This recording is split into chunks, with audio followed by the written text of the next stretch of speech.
घूम के आया हूं। आज शिक्षा के ऊपर मुझे बोलने का मौका दिया सभापति महोदय, उसके लिए आपका बहुत बहुत धन्यवाद। मंत्री जी, आप टीचर्स तो लगा नहीं पा रहे हैं, मेरी आपसे एक विनती है कि कम से कम यदि आप मास्टर नहीं लगा पाएं, जो गर्ल्स के जो स्कूल हैं और जहां गर्ल्स की संख्या मेरे राजाखेड़ा में जहां 100 गर्ल्स पढ़ रही हैं, उनके लिए टॉयलेट की सुविधा नहीं है।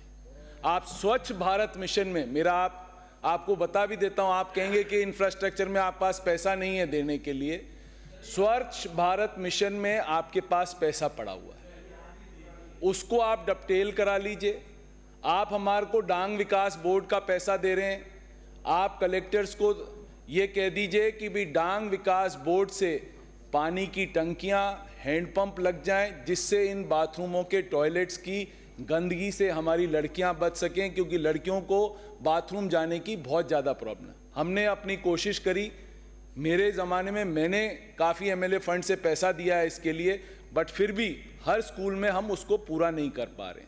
तो मेरी आपसे विनती है कि कम से कम राजाखेड़ा में जहाँ 100 लड़कियाँ पढ़ रही हैं, वहाँ पर आप इन टॉयलेट्स को बनाने की कृपा करें। स्वच्छ भारत मिशन से कर लें, यदि नहीं हो रहा है तो डांग विकास से ले लें। आपने पैसा दिया ना डांग विकास का, उसमें डांग विकास में हमारे यहाँ कम से कम 16 से 18 पंचायतें हमारे आ रही हैं, और दोनों ब्लॉकों में मिला के 30 पंचायतें डांग विकास में आती हैं, तो उससे हम पैसा खर्च कर सकते हैं। यदि ये गाइडलाइन, क्योंकि दोनों प्रभार आपके पास हैं, आप यदि गाइडलाइन दे दोगे रूरल डेवलपमेंट मिनिस्ट्री को, तो हमारे दोनों काम हो जाएंगे। दूसरा मेरा आपसे ये निवेदन है, सीएसआर का पैसा आ रहा है, सीएसआर का पैसा, जितनी कंपनीज हैं, सीएसआर का सब पैसा या तो हेल्थ में चला जाता है, एजुकेशन पे वो पैसा आ नहीं रहा।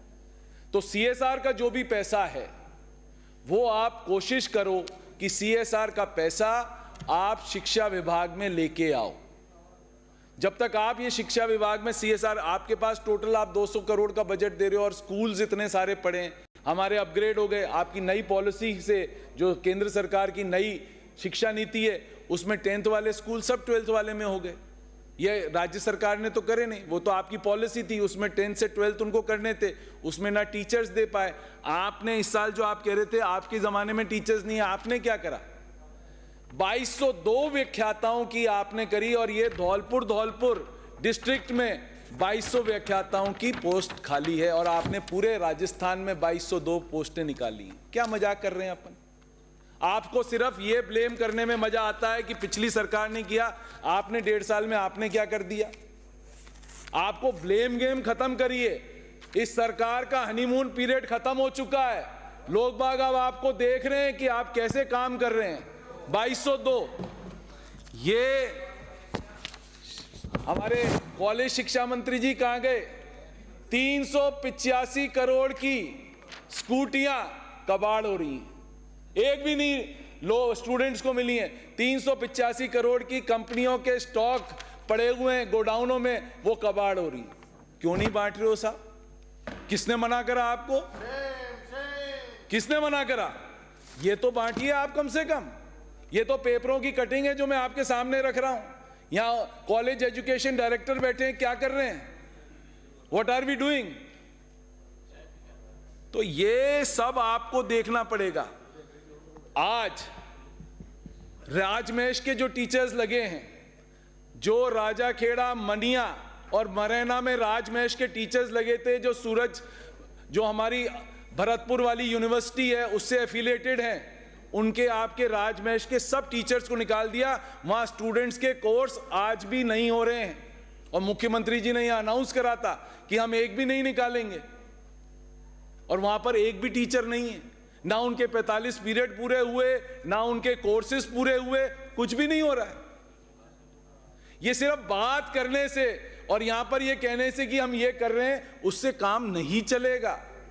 अब ये काम खत्म हो गया है आपका, 1.5 साल आपको राज करते हुए हो गया है, बट नीचे जमीनी हकीकत पे कुछ भी नहीं हो रहा है। नीचे जमीन में कुछ भी नहीं हो रहा है। कोई ना टीचर्स हैं स्कूल के अंदर, प्राइमरी टीचर्स तक तो स्कूल में है नहीं। जहां 100-100, 150-150, 200-200 बच्चे हैं, उन प्राइमरी स्कूल्स को आप कन्वर्ट नहीं कर रहे हो मिडिल स्कूल में अंदर, क्योंकि वहां बच्चे कहां जाएंगे पढ़ने के लिए। आज धौलपुर डिस्ट्रिक्ट में पूरे में हर स्कूल में 200-250 बच्चे हैं प्राइमरी स्कूल में, वहां आप कन्वर्ट ही नहीं कर रहे हो मिडिल स्कूल में बच्चों को। क्या ऐसा धौलपुर वालों ने भी तो बीजेपी को वोट दिया था कि ये वहां सिर्फ कांग्रेस के एमएलए हैं, तो एक स्कूल को आपने अपग्रेड नहीं करा, पूरे बजट के अंदर कुछ नहीं करा। क्या वहीं होगा काम जहां सिर्फ बीजेपी के एमएलए हैं? ये तो मत करो। पता पड़ा अगली इस बार तो 1 0 आया था, पता पड़ा पूरा भरतपुर संभाग 0 कर देगा आपको, यदि इसी तरीके की हरकत आपकी चलती रहेंगी तो मेरी आपसे फिर वापस विनती है कि भाई जहां प्राइमरी स्कूल में 150-150, 200-200 बच्चे हैं, उनको कन्वर्ट करिए मिडिल स्कूल के अंदर। कुछ तो करिए आप, 1 करिए, 2 करिए, 5 करिए, 10 करिए, जो भी आपकी इच्छा है, कुछ तो करिए। 0 तो मत लगाइए, क्योंकि आप लोग एक्सपर्ट हो बजट के अंदर विंडो ड्रेसिंग करने के अंदर। बजट इतना दे दिया, काम 0 करते हो। इतनी कितनी सारी स्कीम्स मैंने आपको दिखा दी जहां आपने कुछ काम ही नहीं करा है ये 1.5 साल के अंदर। और फाइनेंस बिल में भी आपको बता दूंगा कि आपने क्या करा है, वो भी मेरे पास फिगर्स आ रहे हैं कि फाइनेंस बिल में आपको ये बता दूंगा आपने क्या करोगे, क्या नहीं कर रहा है आपने। तो मेरी आपसे विनती है, कॉलेज एजुकेशन में जो राजमहल के टीचर्स हैं उनको मत निकालिए, बच्चों को पढ़ने दीजिए, नहीं तो बच्चे सड़क पर उतर के आ जाएंगे आपके खिलाफ। जैसे बाड़मेर में हुआ है ना कल, कि 2202 व्याख्याताओं के लिए बाड़मेर में प्रदर्शन हुआ है, बच्चों ने प्रदर्शन करा है, आपके पास जगह खाली पड़ी है 40,000, आप निकाल रहे हो 2202।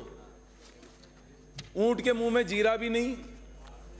तो पुनः आपसे विनती करता हूं, गर्ल्स एजुकेशन में राजाखेड़ा और मनिया ब्लॉक में जहां पर भी गर्ल्स पढ़ रही हैं, कम से कम वहां टॉयलेट बनाइए और आप हमारे को अलाउ करिए कि डांग विकास से हम इसका विकास कर सकें, स्कूलों का विकास कर सकें। और डांग विकास में जहां जहां हमारे पास कमरे कम है, यदि आपके पास पैसा नहीं है तो हमें अलाउ करिए कि हम डांग विकास से उन स्कूलों में कमरे भी बनाएं, बाथरूम भी बनाएं, टॉयलेट्स भी बनाएं। यदि आपका शिक्षा विभाग इसको सपोर्ट नहीं कर सकता तो हम डांग विकास से कर लेंगे, उसकी गाइडलाइन आप। डॉक्टर प्रियंका चौधरी। धन्यवाद।